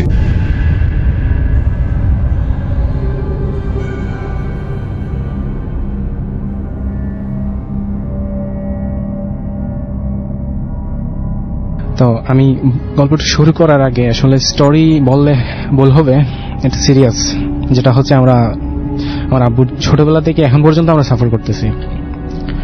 তো শুরুতে আমি আপনাকে বলে রাখি যে ইয়ার স্বার্থে যে বিষয়টা লাস্টে উঠে আসবে, শুরুতে বলে রাখতেছি যে আমার আব্বুর ছোটবেলা থেকে ঘটনাটা শুরু। আমাদের বাড়ি হচ্ছে পুরনো বাড়িটা, এখন আমরা নতুন বাড়িতে আছি। পুরনো বাড়িটা হচ্ছে আগেরকার চৌধুরী বংশের বাড়িগুলোর মধ্যে একটা দিঘি থাকতো, প্রত্যেকটা বাড়ির মধ্যে একটা দিঘি থাকতো। তো আমাদের দিঘিটার বিষয়টা আগে বলে রাখতেছি যে কোনো স্পেশাল অকেশন যদি হয়, কোনো বিয়ে শাদী কোনো ব্যাপার হয়, তো দিঘিটার মধ্যে উত্তাল হয়ে যায়। তো দিঘিটার মধ্যে স্বর্ণের কিছু দ্রব্যাদি উঠতো যেগুলো ইউজেবল। সো ওগুলো ইউজ করার পর আবার ওই প্রোগ্রাম শেষে রেখে দেওয়া হতো। আমার আব্বুর চাচা 4জন ছিলেন, 5জন ছিলেন মোট। আমার কাজিন আব্বুর, উনি হচ্ছে দুপুরবেলা একদিন ওই দিঘির পার দিয়ে যাচ্ছেন। আমার আব্বুর কাজিন দেখলেন যে হঠাৎ এই স্বর্ণের মালামালগুলো উঠতেছে। উনি আবার নিজের মধ্যে ওনার আসলে লুক চলে আসে। উনি এসে আমার আব্বুর আর একটা কাজিনকে বলে যে এই অবস্থা। উনা যাওয়ার পর আসলে কিছু নেই, ভ্যানিশ। তো আসলে এখানে আমার দাদুর ফ্যামিলির কোনো প্রবলেমই ছিল না বা কোনো দোষও ছিল না। এখানে আমার বাবা ছিলেন না, আব্বু ছিলেন না। কিন্তু এরপর থেকে সাফার করতেছি আমার দাদুর ফ্যামিলি। শুরুতে হচ্ছে আমার দাদুর ফ্যামিলিটা ঘরের মধ্যে ফেটে যেত, এরপর ওপর ফেটে যেত। তো যতই রিপেয়ার করা হতো ঘুরে ফিরে আবার ওই আগের মতো। তো কিছুদিন পর আমার দাদু স্বপ্নে দেখেন যে হচ্ছে আমার আব্বুকে দেখায় বলতেছে যে ওই দিঘি থেকে এক টাইপের লোকেরা এসে বলতেছে যে তোর ছেলেটা দিয়ে দে, আর এই স্বর্ণ বাসন কুসন যা আছে সবই তোর। তো আমার দাদু বলতেছেন না, আমার বাচ্চা দেওয়ার দরকার নেই, আমার স্বর্ণের মালা দরকার নেই, আমার কিছুই দরকার নেই, আমার বাচ্চাও দেবো না, আমার কিছুই দেবো না। তো পরপর এই স্বপ্নটা, একই স্বপ্নটা 3 দিন সেম টাইপের স্বপ্ন, সেম সময় দাদু দেখতেছেন। লাস্ট ওই দিন যেদিন দেখেন 3 নম্বর দিন দাদু তাড়াই দিচ্ছেন ওদেরকে। ওরা যাবার সময় আমার দাদুকে বলল, স্বপ্নের মধ্যে দেখতেছেন যে যা বুঝবি। তো এরপর থেকে শুরু। আমার আব্বু তখন 11 বছর বয়স। আগেরকার যুগে হচ্ছে আপনার আমাদের লোকাল এরিয়াতে বা যে কোনো এরিয়াতে হচ্ছে টাইমের গাড়িগুলো চলতো, তেমন একটা ট্রান্সপোর্টের ভালো কোনো সিস্টেম ছিল না। সো আমার আব্বুর নানা বাড়ি, যেটা হচ্ছে আমাদের বাড়ি থেকে ডিস্টেন্স হচ্ছে এখনকার গাড়ি চলে মানে যে গতিতে, সেই গতিতে মিনিমাম 130 মানে 1.5 ঘন্টার মতো সময় লাগবে। তো আগের যুগে যে আছরের সময় আমার আব্বুর বয়স যখন 11 বছর, সময়টা হবে 1960। সেই সময় আব্বু ঠিক এই মুহূর্তে আমাদের বাড়িতে, আমাদের পুরনো বাড়িতে, আবার আব্বু ঠিক টাইমে হচ্ছে আমাদের আব্বুর নানা বাড়ি যেটা হচ্ছে সেখানে খুঁজে পাওয়া যায় আর কি। সো বিষয়টা অলৌকিক। এভাবে কেমনে যাবে আব্বু বলতে পারেন না উনি কেমনে গেলেন। সো এটা হচ্ছে ফার্স্ট কাহিনী। আমার আব্বুর বিয়েটা হয় অনেক বয়স হওয়ার পর, 38-40 মতো। মোটামুটি বিয়ে করবেন না এরকম সিচুয়েশন এসে বিয়ে করেন। আমার আম্মু আসার পর থেকে এই সমস্যা তেমন একটা বোঝা যায় নাই। যখন আমার বড় আপু 1986 সালে জন্ম হয়, ওনার জন্মের পর ওনার সমস্যাটা ধরা পড়ে 6 মাসের মাথায়। উনি হচ্ছে আসরের আজান শুরু হইতো, ওনার কান্না শুরু হতো, ঠিক এই শব্দে উনি কান্না করতেন। কান্নাটা এরকম ছিল যে একটা বাচ্চা কিছু একটা দেখতেছে আর ভয় পাচ্ছে। সো আমার আব্বু আবার কোরআনে হাফিজ, তখনকার যুগের অনেক বড় একজন আলিম। সো উনি আবার এই তাবিজ কবজের ব্যাপারটা ট্রাস্ট করতেন না। উনি বলতেন যে হচ্ছে আপনার এই কোরআনে সবকিছু, সব সলিউশন এখানেই আছে, আমলের উপর সবকিছু। তো অনেক গরম মানুষ, আমার আম্মু ভয় পাইতেন, ওনাকে আবার বিষয়গুলো ক্লিয়ারলি বলা যাইতো না, যেহেতু ওখানে কোনো স্কোপই নেই বলার। সো আব্বু আবার প্রাইমারি টিচার ছিলেন। উনি যখন ডিউটিতে যেতেন, আম্মু লুকিয়ে লুকিয়ে কিছু আলিম বা বুজুর্গ টাইপের লোকের কাছে যেরকমটাই হচ্ছে যাইতেন বা যাওয়ার কোনো থার্ড পার্সন ইউজ করতেন। তো ওই কিছু একটা মাধ্যম পানি পড়া ঝাড়ফুঁক টারফুক দিলে হচ্ছে আপুর কান্নাটা প্রবলেমটা হালকা সলভ হয়। সো নেক্সট প্রবলেমটা হচ্ছে আমার আপু হাঁটা শিখবে, সেই টাইমটা ওভার, হাঁটতেছে না আপনার ওভার হয়ে গেছে। একদিন আমাদের বাড়িতে আমাদের লোকালি একজন আপনার এই টাইপের বুজুর্গ টাইপের, কিন্তু একদম উন্মাদ টাইপের, যে আগেরকার বুজুর্গগুলো হঠাৎ উন্মাদ টাইপের কিছু বুজুর্গ ছিল যে কোনো কিছুই কাউকে বলে না, হঠাৎ কিছু একটা বলে বা পাগলের মতো চলাফেরা করে, ফকিরের মতো চলাফেরা করে, কিন্তু ওদের মধ্যে আধ্যাত্মিক উন্মাদ না, চলার ধরন অন্যরকম ছিল, সেটা বলেন। জি হ্যাঁ, মানে অনেকটা ফকিরে, মানে আপনার কাপড় চোপড়ে কোনো নাই, কিন্তু চলতেছে, আমি বুঝতে পেরেছি, সিরিয়াস কথাবার্তাই বলতে পারতো ওরাই। তো ওই রকম একজন লোক আসতেন আমাদের বাড়িতে। তো আমার দাদু ওই আমার আপুকে দেখায় বলতেছেন যে কি করবো বাবা, আমার তো নাতিন হাঁটতেছে না। তো উনি বলতেছেন, আর ওই যে আপনাকে যেটা বললাম না আপনার দিঘির ব্যাপারটা, ওই বিষয়টা কিন্তু দাদু স্বপ্নে দেখার পর কারো শেয়ার করে নাই। এটার তো 1960 সময়কাল, কিন্তু আমার আপুর জন্ম 1986। ওই দিন ওই বুজুর্গকে আমার দাদু বলতেছেন যে হাঁটতেছে না, দেখো বেশ এটা কি। ওই লোকটা আমার দাদুকে মানে এতই বকা দিচ্ছে যে তুই থাকতে হাঁটবি না কেন, সবই তো তোর দোষ। মানে ওই যে ঘটনাটা ও বলতে চাচ্ছে, এমনকি ও বলেই দিছে যে এরকম ছিল, তুই তো সবকিছু করছিস, তোর তো ভুল, তুই তো সময়ের মতো কিছু করস নাই, এখন তো তুই কর, তোর কিছু হইলে তুই পারলে তুই কিছু কর, এরকমটা করতেছেন। তো উনি আর কিছু দেন নাই, আমার দাদু কোনো সাউন্ডলেস, কিছু বলার নাই, উনি এটা বলেই চলে গেছেন। সো আমার এইরকম উনার রোগবালাই লেগেই থাকতো। তো উনি আবার খুবই ট্যালেন্ট, ক্লাস 5 পর্যন্ত কোনো মতে আর কি আপনার স্কুলে গেছেন, তেমন একটা প্রবলেম ফেস করেন নাই, যে হাঁটা চলার মতো কোনো প্রবলেম হয় নাই। ক্লাস 6-এ উঠবেন, উনার দেখা যাচ্ছে যে একটা সাইড চলে গেছে, মানে চলে যাচ্ছে বলতে হচ্ছে প্যারালাইসিসও না, আবার অটিজমও না, ভালো, কিন্তু 6-এ উঠবেন ধীরে ধীরে দেখা গেছে যে একটা সাইড যাচ্ছে। তো হঠাৎ একদিন আমার আপু সামনে হুমড়ি খেয়ে পড়ে যায়। তো দরজার সামনে একটা ফ্রন্টে দরজা ছিল, দরজার আপনার কিনারা, ফ্রেমে কিনারার মধ্যে মাথা লেগে ফেটে যায়। তখন থেকে আবার সিরিয়াস অবস্থা।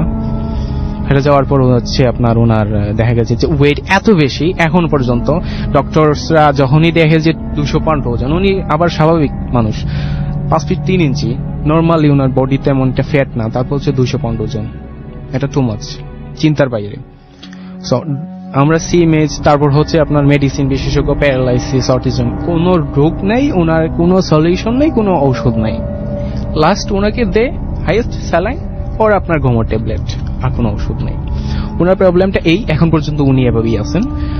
দ্বিতীয়ত হচ্ছে মেইন ঘটনা যেটা শুরু হয়েছিল, আমার মেজো চাচা, আমি হচ্ছে আমার আম্মুর কাছ থেকে শোনা বিষয়টা, বা আমার ফ্যামিলি পার্সনের কাছ থেকে শোনা। আমি হচ্ছে ফ্যামিলি সবার ছোট, তো উনিও বিয়ে করবে না।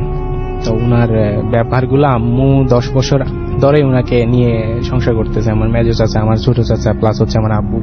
তো আমার আম্মু হচ্ছে তখন আমাদের নতুন বাড়ি করে নিয়ে আসছেন আব্বুরা, মরুষি সম্পত্তির উপরে নতুন বাড়ি করছে। তখন এখানে একমাত্র মহিলা আমার দাদু আর আমার আম্মু। তো আব্বুরা যখন ডিউটি যেত পুরো বাড়ি খালি, আম্মু বলতেন আমার চাচাকে, দেখো তুমি যদি বিয়ে করো না তোমার দরকার নেই, কিন্তু আমার একটা গল্প গুজব করার মতো একজন পার্সন দরকার।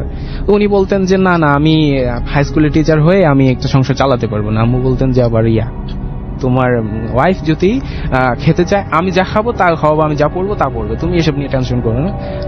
কেমন উনি রাজি হয়ে যায় আর কি। তো যাওয়ার পর আর কি আপনার এই বর্তমান আন্টি যিনি, ওনার সম্বন্ধটা দেখতে যায় আর কি। আম্মু ব্যতীত সবাই যায়। সবাই যাওয়ার পর হচ্ছে 1 সপ্তাহের মধ্যে বিয়ে হয়, সবাই পাগল। আসার পর থেকে উনি ওনার বিহেভিয়ার গুলা মানে বিশ্বাসযোগ্য না। উনি কারোর সাথে মিশতেন না। উনি যেখানে যে রুমে ওনাকে নিয়ে আসা হয়েছিল, ওনার স্বামীর রুম, ওই রুমটাতেই ওই বেডেই উনি থাকতেন, ওই বেডে নিয়ে খাবার দেওয়া লাগতো। আবার যখন আমার চাচা অথবা আব্বু ডিউটিতে চলে যেতেন, কেমন যেন অদ্ভুত টাইপের লোক ওনার কাছে আসতো। উনি আবার পরিচয় দিতেন এগুলো ওনার কাজিন, মামাতো ভাই, খালাতো ভাই, এরকম আর কি। সো যখন আছে আপনার কোন একটা বিষয় আছে চোখে লাগার মতো, তখন কিন্তু সন্দেহজনক হয়ে যায়, কৌতূহল। আমার আম্মু অনেকটা কৌতূহলী হয়ে যান। তো একদিন শুনতে পান আমার আম্মু পাশের রুম থেকে খুবই মানে এত সুমধুর কণ্ঠ যে আপনার সচরাচর এরকম তেলাওয়াত করা আর কি সচরাচর কে শুনে না, এত সুমধুর কণ্ঠ। ওই তেলাওয়াত শুনতেছেন, আম্মু একটু কান পেতেলেন, দেখলেন যে আপনার তেলাওয়াতের পর দোয়া দরুদ হলো। আবার ওই আন্টি বলতেছেন যে বাবা আমার যে এরকমটা ভালো হয় সেরকমটা। উনি আবার রিপ্লাই শুনলেন যে একটা পুরুষ বলতেছে যে তুমি আমাকে বাবা ডাকছো, তোমার মেয়ের জন্য কোনো বাবা কোনোদিন খারাপ করে না, দেখো 3 দিনের মধ্যে কিছু একটা হয়ে যাবে। তো 3 দিনের মধ্যে কিছু একটা হয়ে যাবে। আমি আমার আব্বুর ব্যাপারটা বলছি যে আমার আব্বু অনেক বড় একজন কোরআন হাফিজ, বলতে হচ্ছে একজন আলিম। উনি হচ্ছে সমাজে কিছু অনেক প্রভাবশালী কিছু লোক যে মনে করে যে উনি অনেক বড় একজন বুজুর্গ, কিন্তু আমার আব্বু কোরআনে হাফিজ ছিলেন। আপনার মাদ্রাসা লাইনে পড়ালেখা করে নেই, উনি হচ্ছে আপনার স্কুল লেভেলে পড়ালেখা করছেন আপনার। তবুও কিন্তু উনার আমল হচ্ছে মানুষরা মনে করতে যে উনি অনেক বড় বুজুর্গ, কিন্তু আমলের উপর সমাজে সবাই আপনার কোনো বিষয়ে আপনার ফারুক হাফিজ সাহেব ওনাকে বলতো যে আম্মু যে ওনার আব্বুকে কিছু বলবে, বা আম্মুর সাথে আব্বুর রন্ডেড রিলেশনটা এরকম ছিল যে কোনোদিন কোনো 10 ইয়ার্সের মধ্যে কোনো একটা মিসআন্ডারস্ট্যান্ডিং হয়নি। কিন্তু ওই 3 দিনের মধ্যে দ্বিতীয় দিন আব্বু এতটাই মিসবিহেভ করতেছেন, আম্মুর সাথে রুড বিহেভিয়ার এতটাই ফায়ার হয়ে গেছেন যে লাস্ট মুহূর্তে আম্মুকে আব্বু বলতেছেন যে তুমি চলে যাও, তুমি আর এখানে থাকতে পারবে না। জি, তারপরে তো এমন অবস্থায় আম্মু খুবই ভয় পান যে আসলে আব্বু কি করবেন, কি থেকে কি করে বসবেন। সো দ্বিতীয় দিন আমার আব্বু ডিউটিতে যাওয়ার পর, মানে এই ঘটনায় আপনার সবচেয়ে অস্বাভাবিক জায়গাগুলো কোনগুলো মনে হয়েছে সেটা একটু আমাদের বলেন প্লিজ। সবচেয়ে অস্বাভাবিক জায়গাগুলো হচ্ছে বর্তমান গেল 5 বছর ধরে বা তার একটু আগে থেকে আমরা ফেস করতেছি। যেমন অস্বাভাবিক ঘটনাগুলো হচ্ছে আমরা যে আমাদের বর্তমান ঘরটা হচ্ছে আমার ওই আন্টির ঘরের পিছনের ঘর, তো উনি আমাদের সামনে আছে। তো মোস্ট ঘটনাগুলোর মধ্যে হচ্ছে যেমন আমাদের বাড়ির জানালাগুলা বা দরজাগুলোতে এত এত জোরে হঠাৎ এত সাউন্ড হয় যে যেমনটা কেমন ভেঙে ফেলতেছে, বের হবেন কিছু নেই। চালের মধ্যে এত জোরে জোরে করতেছে যে আপনার চালটা ছিঁড়ে ফেলতেছে, কোনো সমস্যা নাই, খুলে দেখবেন ঘর থেকে বের হয়ে উপর তাকাবেন, কিছুই নাই, বেনিশ। কিন্তু আপনি সাপোজ কোরআন তেলাওয়াত করতেছেন, আমরা কোনো ইবাদত বন্দেগী প্লাস হচ্ছে কিছু করতে গেলে এত দুর্গন্ধ ওই চারদিকে, মানে আপনার মৃত মানুষ হতো বা শ্মশানে কোনো মানুষ পোড়ালে যে গন্ধটা হয়, কোনো ইবাদত বন্দেগী করতে গেলে এরকম সমস্যা হয়। আচ্ছা, ঠিক আছে, এইটাই আপনাদের মেইন সমস্যা এখন। আর সমস্যার মধ্যে হচ্ছে যেমন এটা, তারপর হচ্ছে আমাদের সবচেয়ে আশ্চর্য সমস্যা হচ্ছে যে ঘরে কোনো টাকা রাখলে লক ঠিক আছে, ব্যাগটাও ঠিক আছে, যত হেভি লক দিয়ে রাখেন 30% ও 20% টাকা থাকবে না, চলে যাবে। আচ্ছা, আবার হচ্ছে আমার আম্মু ট্রাই করে দেখছে, কোরআন শরীফের মধ্যেও টাকা রাখছে, ঠিকই সবকিছু ঠিক আছে, টাকা ভেতর থেকে নেই। আবার সব টাকা যায় না, 20 or 30%। এই সমস্যার সমাধানের জন্য আপনারা কিছু করেছেন? আমি সিলেট ডিভিশনে, বিশেষত আমি গেল 10 বছর ধরে, আমার 16 বছর বয়স থেকে এখন পর্যন্ত সিলেটের ডিভিশনের এমন কোন বুজুর্গ, আপনার দুটো ধর্মের, হিন্দু ধর্মাবলম্বী বলেন আর আপনার মুসলিম ধর্মের বলেন, আমি যেখানে যেই বলছে সেখানেই গেছি। প্রথম অবস্থায় সবাই বলে ঠিক আছে আমরা পারবো, নেক্সট আপনার যখন যাওয়া হয় যে তখন আর বলে সরি আমাদের দ্বারা সম্ভব। এই সমস্যার শুরুটা মানে মানে কারণটা কি বলে আপনার মনে হয় আসলে? যেখানে গেছি সবাই একটা কথাই বলতেছে যে হিংসা। আচ্ছা, এবং এটা কে করেছে বলে আপনাদের মনে হয়?